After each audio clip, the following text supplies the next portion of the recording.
Hello, my dear. I'm Jessica Procini, your self-love mentor and emotional eating healer, and the founder of Escape from Emotional Eating. I'm so glad that we can be connected together today. How many times have you tried something like a diet, a meal plan, or even portion control to heal your emotional eating, yet still feel magnetized and pulled towards food, especially after a long, stressful day? I know I had in the past, and I've gotten really clear that as emotional eaters, we have to approach food, our healing journey, and our bodies differently. Much differently than the other 80% of people who are saying, oh, just eat healthy and exercise and everything will be fine. We as emotional eaters know that it's not that simple. And I've gotten very clear that we have to do food differently because as an emotional eater, our relationship with food already is very different than the other 80%. And it sort of reminds me of my niece Lily. Lily has this relationship with her blanket. Now, Lily is 3 years old, or turning 3 in just a few days, and everyone in the family knows that you do not try and take Blanky from Lily. Because if you do, shit will hit the fan. She will throw a temper tantrum so bad that you will literally think the world is ending. Because to Lily, if you take Blanky away, it literally feels like the world is ending. And for emotional eaters, our relationship with food is very much like Lily and her blanket.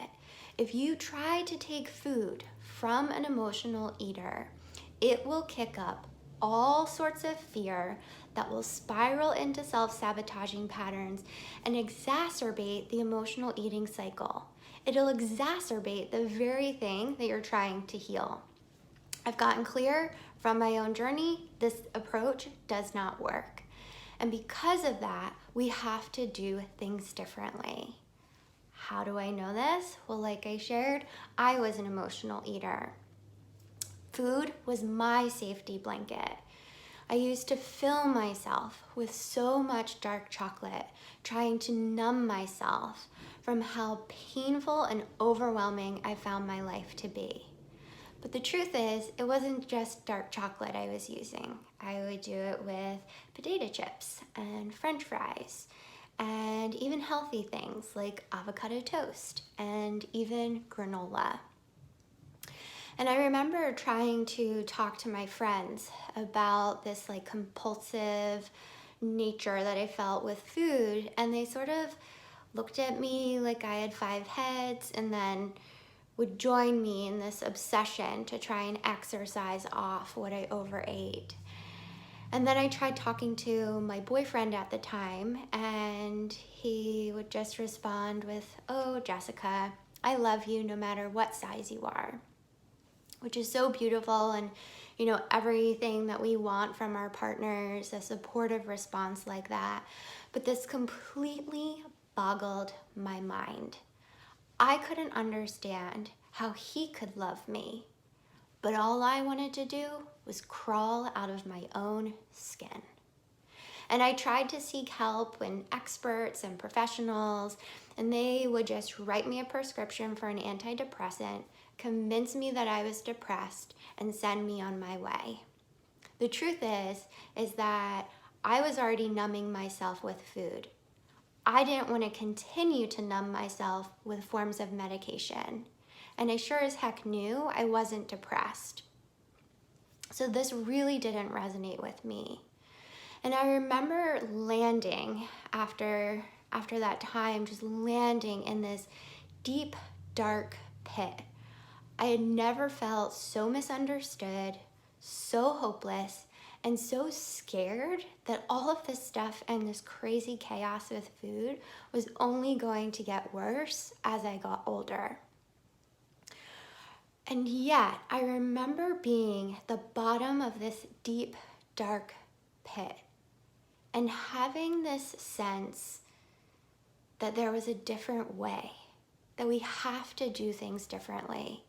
I just really had this sense that being crazy and compulsive around food is not normal, and there has to be a way out. And I remember being in that place and committing myself to investigating every nook and cranny of my relationship with food. The physical and what I was physically eating, the mental, the thoughts that would come in around food, the emotional and how that connected to my choices with food, and even the spiritual relationship between my mind and my body.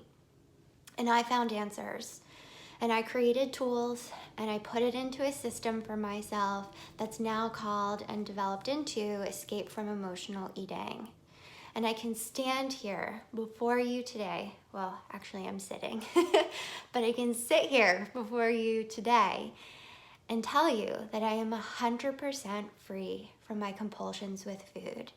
I have not emotionally eaten in over 3 years. Even in the most stressful and chaotic times of my life, I have not reached for food. My inner demons are no longer barking about food all the time. I no longer feel compelled. I can keep food in the house without overdoing it. And because of all of that, over the past few years, I've lost over 45 pounds of physical and emotional weight. It has literally been lifted from my body. And all of this I bring to my work with my clients in our Escape from Emotional Eating programs and retreats. I bring to my work with you in cool videos like this one. And I also have developed into a series of trainings that are now called the Escape from Emotional Eating Foundational Trainings.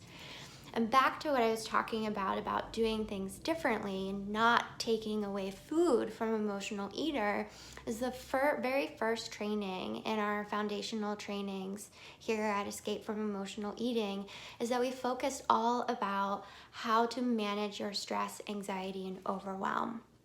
Because we gotta move you out of that stressed fight, flight, freeze state and into the rest, restore, rejuvenate before we even consider the possibility of changing anything to do with food. So that's how we do things differently. And I've had women who have walked through our foundational trainings and have lost 10 pounds just from this step-by-step self-study. And another woman who joined us on the escape retreat said, I did the trainings and something finally clicked and I can eat one of something instead of handful after handful. And I want to be able to share these trainings with you too, if that's something that you desire. So if you'd like to receive these trainings and you'd like to explore if the Escape from Emotional Eating approach and programs and retreats are a fit for you, I invite you to fill out an Escape from Emotional Eating discovery session application. So here's how you'll do that. You'll go to escapefromemotionaleatingapplication.com and you'll fill out the questionnaire.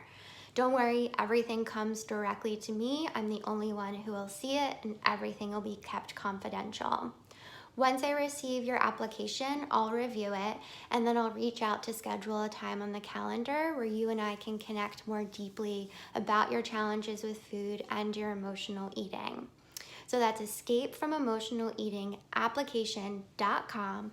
Go now, submit your application so we can connect and you can have peace with food ASAP. Here's the other thing. In just a few days, I'm leaving for my honeymoon and I want to make sure that we have a date to connect as soon as I get back. So I need to receive your application before this Saturday. So that's escapefromemotionaleatingapplication.com. Submit it now. Don't put it off. Even filling out those questions can be super supportive and start to create some shifts for you. So submit it. I'll reach out. We'll get a date on the calendar before I leave and we'll connect as soon as I get back. That way you're fully supported and we're taking this step by step.